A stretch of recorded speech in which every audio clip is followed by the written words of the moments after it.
harta dan ilmu. Dengannya dia bertakwa kepada Tuhannya, menggunakannya untuk menyambung tali silaturahmi, maka yang seperti ini derajatnya paling utama.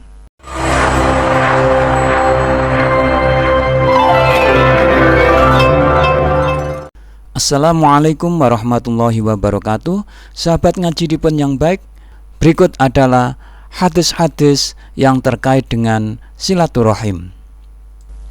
Hadis pertama, An Anas bin Malik qala sami'tu Rasulullah sallallahu alaihi wasallam yaqulu man sarrahu ayyusata alaihi rizquhu aw yunsa'a fi atharihi falyasil rahimah. Dari Anas bin Malik radhiyallahu an, dia berkata, saya pernah mendengar Rasulullah sallallahu alaihi wasallam bersabda, barang siapa ingin dilapangkan rizkinya dan dipanjangkan umurnya, maka hendaklah dia menyambung tali silaturahim. Hadis muttafaqun alaih.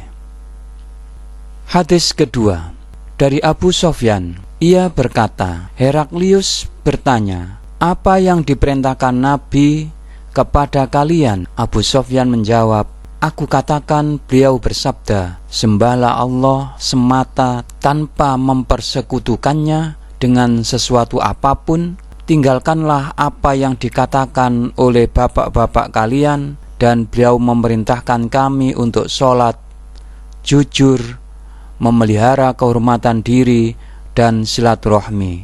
Muttafaqun alaih. Hadis ketiga, dari Abu Hurairah radhiyallahu an, Rasulullah sallallahu alaihi wasallam bersabda, sesungguhnya penamaan rahim itu diambil dari nama Allah Ar-Rahman. Lalu Allah berfirman, barang siapa menyambungmu, maka aku pun menyambungnya, dan barang siapa memutuskanmu, maka aku pun akan memutuskannya. Hadis diriwayatkan Imam Bukhari. Hadis yang keempat, dari Aisyah radhiyallahu anha, istri Rasulullah sallallahu alaihi wasallam, dari Nabi sallallahu alaihi wasallam beliau bersabda, Ar-Rahim atau silaturahim adalah sijna, daun pohon yang rindang. Barang siapa menyambungnya, maka aku akan menyambungnya, dan barang siapa memutuskannya, maka aku pun akan memutuskannya. Hadis diriwayatkan Imam Bukhari. Hadis yang kelima, dari Abu Hurairah radhiyallahu an, dari Nabi sallallahu alaihi wasallam beliau bersabda, setelah Allah menciptakan semua makhluk, maka rahim pun berkata, inikah tempat bagi yang berlindung dari terputusnya silaturahim? Allah menjawab, benar. Tidakkah kamu rela bahwasanya aku akan menyambung orang yang menyambungmu dan memutuskan yang memutuskanmu?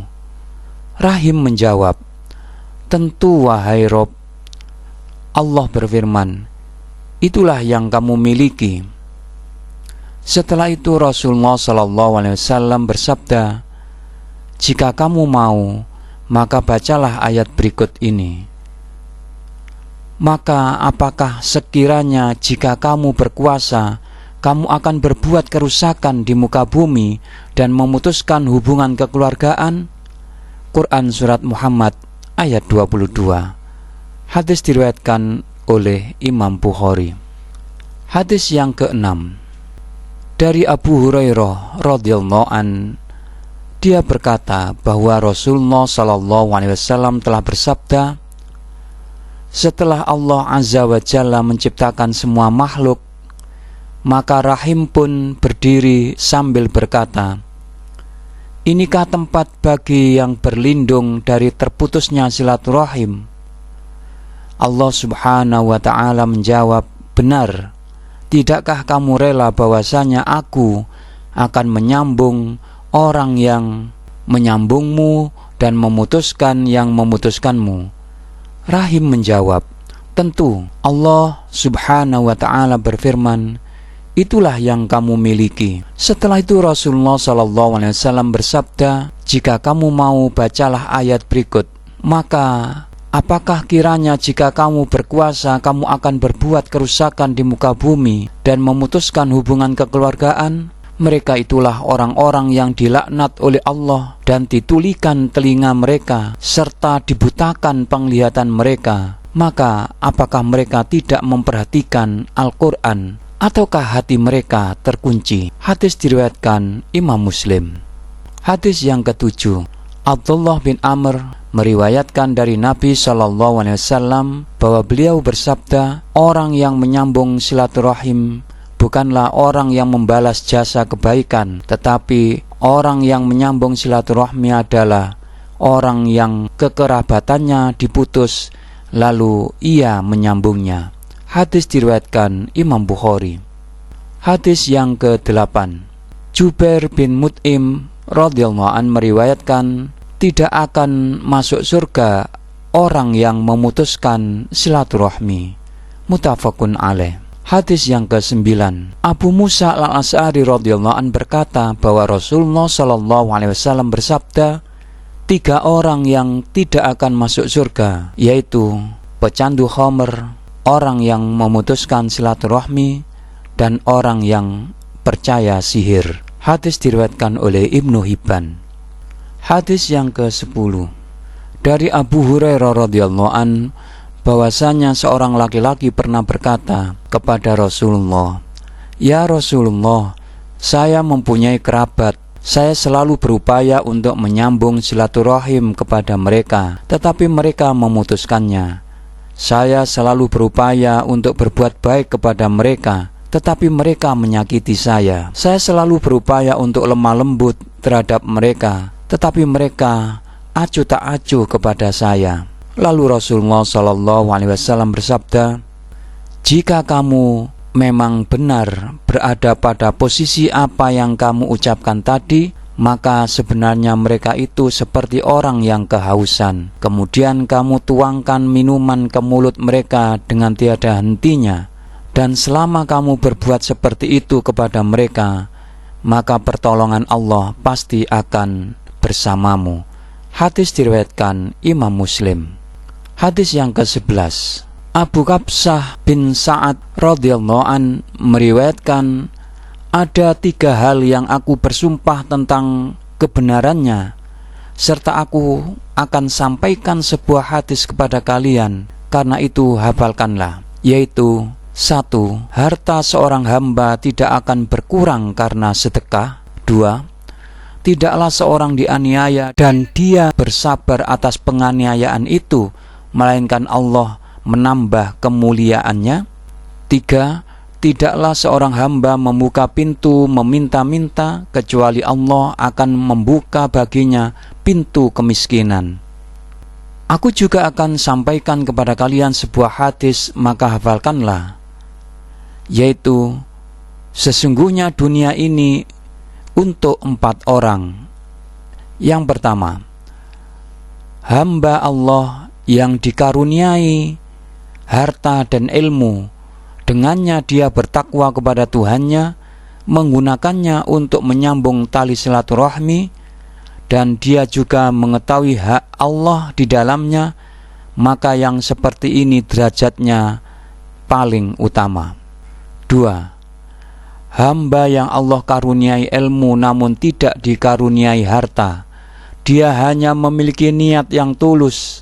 Dia berkata, andaikan aku mempunyai harta, niscaya aku akan beramal seperti amalnya si fulan. Maka dia mendapatkan pahala niatnya, sehingga pahala keduanya menjadi sama. 3. Hamba yang Allah karuniai harta namun tidak dikaruniai ilmu, sehingga dia tenggelam bersama hartanya tanpa ilmu.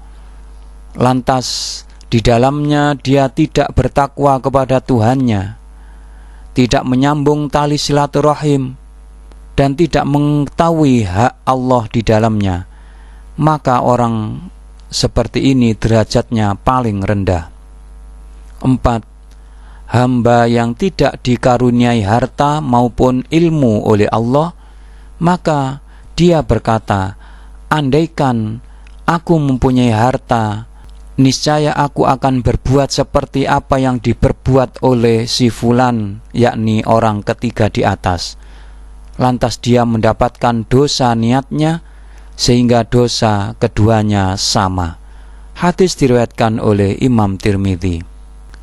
Hadis yang ke-12 dari Amru bin Abbasah radhiyallahu an, ia berkata, dahulu ketika aku masih di masa jahiliyah, aku mengira bahwa manusia dalam kesesatan dan tidak memeluk agama apapun. Mereka menyembah berhala-berhala. Lantas aku mendengar seorang lelaki di Makkah membawa berita.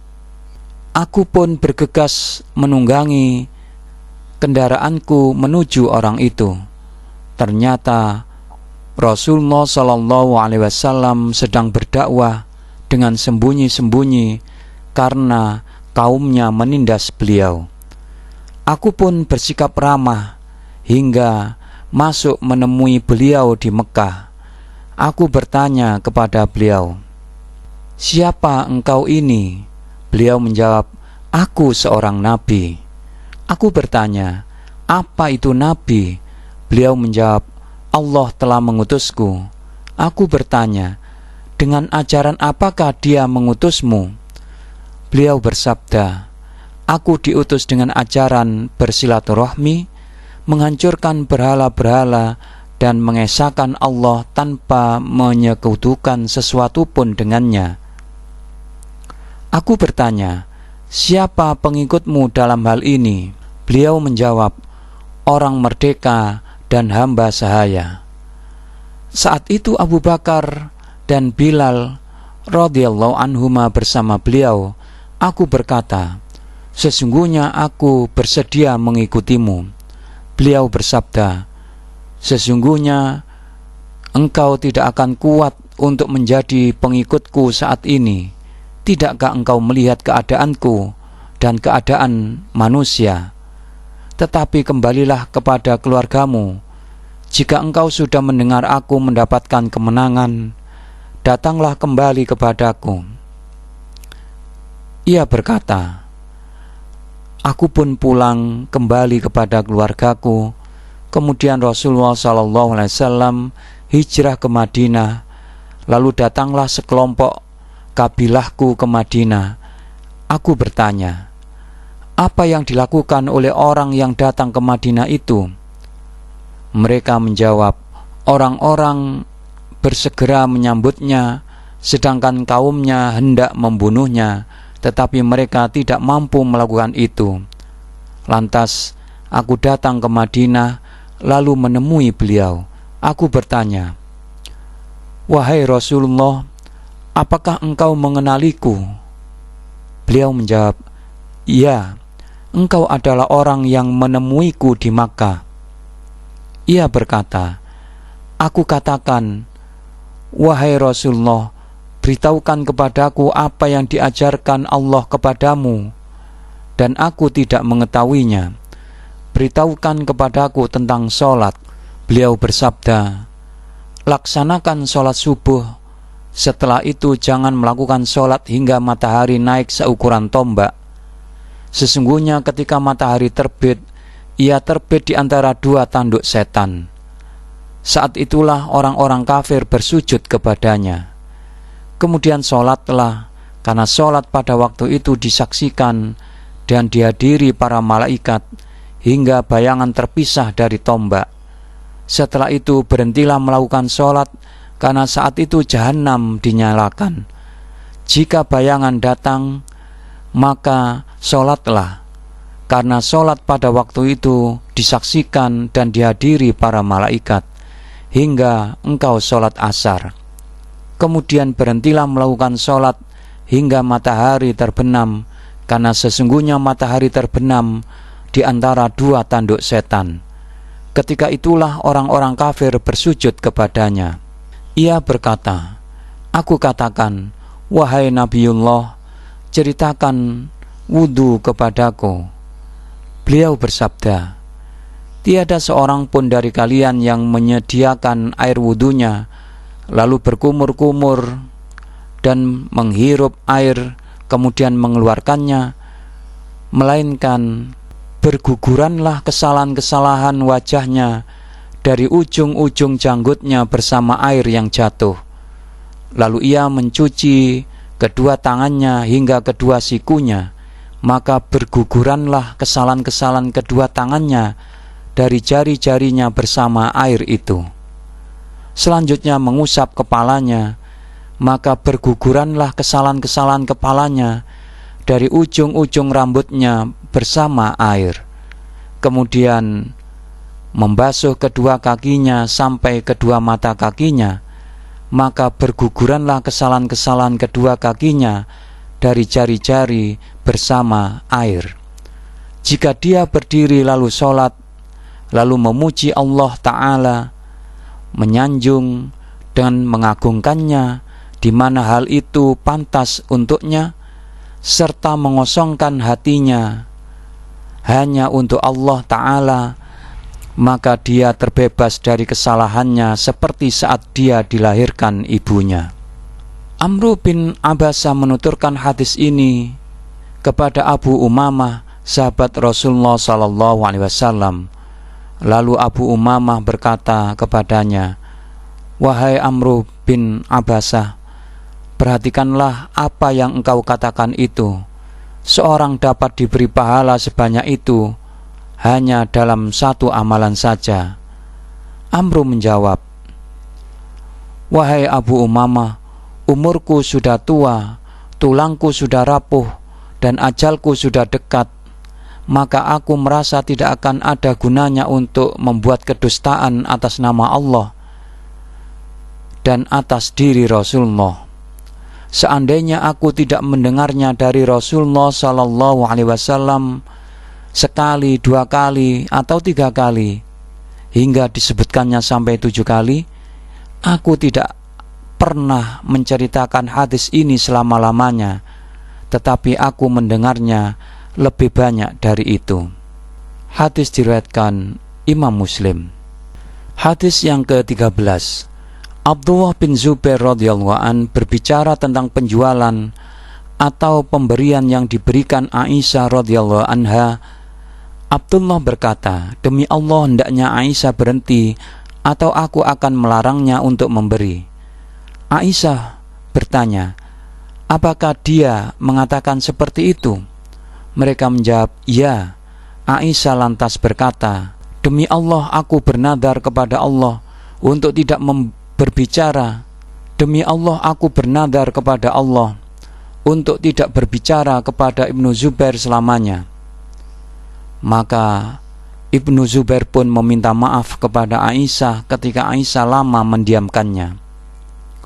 Namun Aisyah tetap berkata, "Tidak, demi Allah, aku tidak akan memaafkannya dan tidak pula membatalkan nadarku." Ketika hal itu dirasakan Ibnu Zubair dengan cukup lama, maka Ibnu Zubair memberitahukan Al-Miswar dan Abdurrahman dan berkata kepada keduanya, "Aku bermohon kepada kalian berdua atas nama Allah agar kalian berdua memasukkanku ke rumah Aisyah radhiyallahu anha. Sesungguhnya tidak hal baginya bernadar untuk memutuskan tali silaturahmi." Lantas Al-Miswar dan Abdurrahman pergi menemui Aisyah dengan membawa Ibnu Zubair. Kemudian keduanya meminta izin kepada Aisyah dan berkata, "Assalamualaikum warahmatullahi wabarakatuh. Apakah kami boleh masuk?" Aisyah menjawab, "Masuklah kalian." Mereka bertanya, "Kami semua?" Aisyah menjawab, "Ya, kalian semua." Aisyah tidak tahu kalau Ibnu Zubair juga ada bersama mereka berdua. Ketika mereka masuk rumah, Ibnu Zubair pun masuk ke dalam ruangan Aisyah dan langsung menangis serta memintanya atas nama Allah untuk memaafkan sembari menangis. Lantas Al-Miswar dan Abdurrahman juga minta Aisyah agar berbicara kepadanya dan menerimanya. Keduanya berkata, "Sesungguhnya Nabi SAW telah melarang untuk mendiamkan orang lain sebagaimana yang telah engkau ketahui. Sesungguhnya tidak halal bagi seorang muslim mendiamkan saudaranya melebihi 3 hari. Ketika nasihat itu mengalir terus kepada Aisyah, Aisyah segera mengingatkan mereka mengenai nadarnya dan menangis dan berkata, "Sesungguhnya aku telah bernadar dan nadar itu sangatlah berat." Namun keduanya terus saja membujuknya sampai Aisyah berbicara dengan Ibnu Zubair. Dalam pembatalan nadar ini Aisyah memerdekakan 40 budak. Maka Aisyah mengingat nadarnya setelah kejadian itu, ia pun menangis sehingga air matanya membasahi kerudungnya. Hadis diriwayatkan oleh Imam Bukhari. Hadis ke-14. Abdullah bin Mas'ud radhiyallahu an berkata bahwa Rasulullah sallallahu alaihi wasallam mengajarkan kami khutbatul hajjah. Segala puji bagi Allah. Kami memohon pertolongan dan ampunan kepadanya. Kami berlindung kepada Allah dari kejahatan diri kami. Barang siapa yang Allah beri petunjuk, maka tidak ada yang dapat menyesatkannya, dan barang siapa yang Allah sesatkan, maka tidak ada yang dapat memberinya petunjuk. Aku bersaksi bahwa tidak ada sesembahan yang berhak diibadahi kecuali Allah, dan aku bersaksi bahwa Muhammad adalah hamba utusannya. Wahai sekalian manusia, bertakwalah kepada Rabb-Mu yang telah menciptakanmu dari diri yang satu, dan darinya Allah menciptakan istrinya, dan dari keduanya Allah memperkembangbiakkan laki-laki dan perempuan yang banyak. Dan bertakwalah kepada Allah, yang dengan menggunakan nama Allah kamu saling meminta satu sama lain, dan peliharalah hubungan silaturahmi. Sesungguhnya Allah selalu menjaga dan mengawasimu. Quran Surat An-Nisa ayat 1. Wahai orang-orang yang beriman, bertakwalah kepada Allah dengan sebenar-benar takwa kepadanya, dan janganlah sekali-kali kamu mati melainkan dalam keadaan beragama Islam. Quran Surat Ali Imran ayat 102. Wahai orang-orang yang beriman, bertakwalah kamu kepada Allah dan ucapkanlah perkataan yang benar.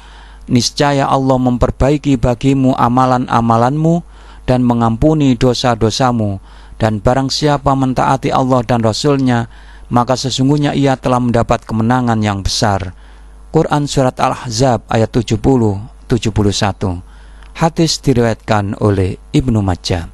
Hadis yang ke-15 dari Abu Nufail, dia berkata, saya pernah melihat Abdullah bin Zubair radhiyallahu an disalib di suatu perbukitan antara Madinah dan Mekah.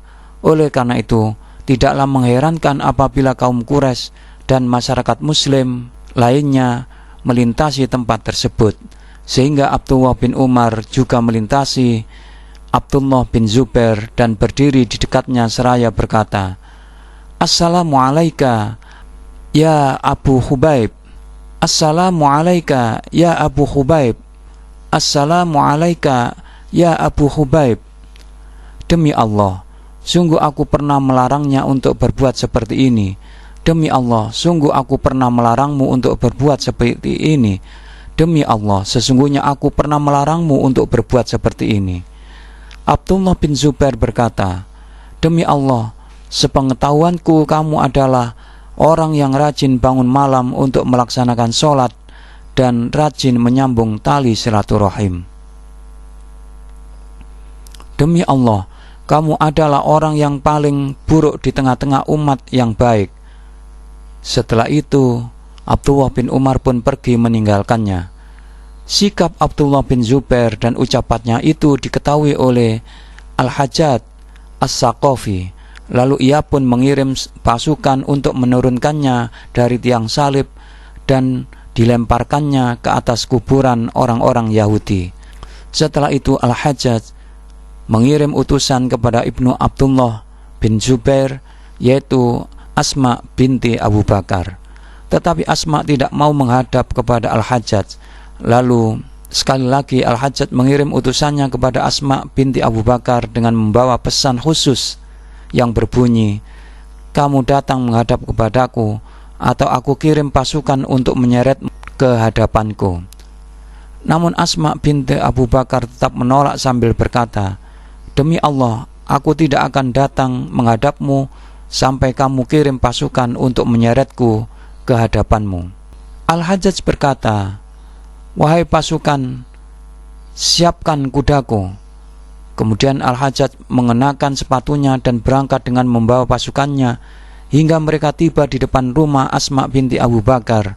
Al-Hajjaj bertanya kepadanya, wahai ibu tua, bagaimanakah pendapatmu tentang perbuatan yang telah aku lakukan kepada musuh Allah? Maksudnya adalah Abdullah bin Zubair. Asma binti Abu Bakar pun menjawab dengan lantang, menurutku kamu telah menghancurkan dunianya, sedangkan ia telah menghancurkan akhiratmu. Aku dengar, ujar Asma, kamu mengatakan kepadanya, wahai anak seorang wanita yang mempunyai 2 ikat pinggang. Demi Allah, akulah wanita yang mempunyai 2 ikat pinggang itu, yaitu yang satu pernah aku gunakan untuk membawa makanan Rasulullah dan makanan Abu Bakar dari kendaraannya, sedangkan yang lainnya adalah ikat pinggang yang selalu dibutuhkan kaum wanita. Sesungguhnya Rasulullah SAW pernah memberitahukan kepada kami bahwasanya di Saqif itu ada seorang pembohong dan seorang perusak. Pembohong tersebut telah kami ketahui, sedangkan perusak itu adalah orang yang kamu sanjung-sanjung selama ini. Abu Naufal berkata, kemudian Al-Hajjaj meninggalkan tempat Asma binti Abu Bakar tanpa mengucapkan satu kata pun kepadanya. Hadis diriwayatkan oleh Muslim. Hadis yang ke-16 dari Abu Hurairah radhiyallahu an, bahwasanya Rasulullah SAW bersabda, doa seorang senantiasa akan dikabulkan selama ia tidak berdoa untuk perbuatan dosa ataupun untuk memutuskan tali silaturahim dan tidak tergesa-gesa. Seseorang bertanya, ya Rasulullah, apakah yang dimaksud dengan tergesa-gesa? Rasulullah SAW menjawab, tergesa-gesa adalah apabila orang yang berdoa itu mengatakan, aku telah berdoa dan terus berdoa tetapi belum juga dikabulkan. Setelah itu ia merasa putus asa dan tidak pernah berdoa lagi. Hadis diriwayatkan oleh Imam Muslim. Hadis yang ke-17 dari Ubadah bin Samit radhiyallahu an, beliau berkata, tidaklah seorang muslim berdoa kepada Allah dengan satu doa melainkan pasti Allah memberikannya kepadanya, atau Allah menghindarkannya dari kejelekan yang sebanding dengan doanya, selama ia tidak minta dosa atau memutuskan tali silaturahmi. Lalu seorang berkata, kalau begitu kita perbanyak doa.